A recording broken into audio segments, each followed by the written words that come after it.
Yeah, hi there. This is Michael from the 7-Step System to pass the TOEFL iBT.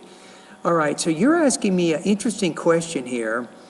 So you said you received a score of 5 on the writing practice test, or the writing section of the TOEFL. You wrote over 400 words, and you said that the TOEFL asked for a maximum of 320. So you said, what should be done for the TOEFL essay for word count to have a perfect essay? If I crossed 320 words to 400, would this usually be a problem for my score in the TOEFL? I don't think so. The main thing is if you're writing more than, let's say, 320 to 350 words, the main thing here is you're not being repetitive, which means you don't just repeat ideas that you've already said. For example, what you can do is you can probably create maybe 3 different points, 3 things that you want to say about the independent writing task, for example. And then you can have 2 or 3 details for each of those ideas, and you have a conclusion. I mean, you have 5 paragraphs.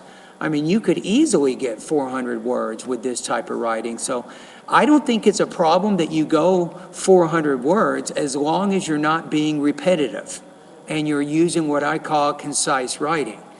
But let's go to another question here for a minute here. Now, as you know that in my 7-step system to pass the TOEFL iBT, I have a writing step. But remember that to get the perfect essay, there's really 1, 2, 3, there's 5 main things that you want to be able to do and do them very well.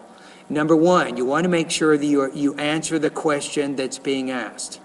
Number 2, your essay needs to be well organized and well developed. You need to have good explanations, examples, and or details which support your general ideas. Your essay needs to be unified, it needs to be coherently organized, and it needs to have progression. Progression typically means you have a main idea, you have a support idea, then you have some details.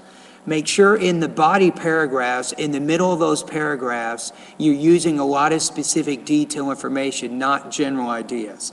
Okay, and then the last thing, number 5, is you have to have what's called facility in the use of language, demonstrating syntactic variety, appropriate word choice, and idiomasticity, though you can have minor vocabulary or grammar errors. Now, the idiomasticity thing is kind of difficult. It means that you need to use natural sounding English.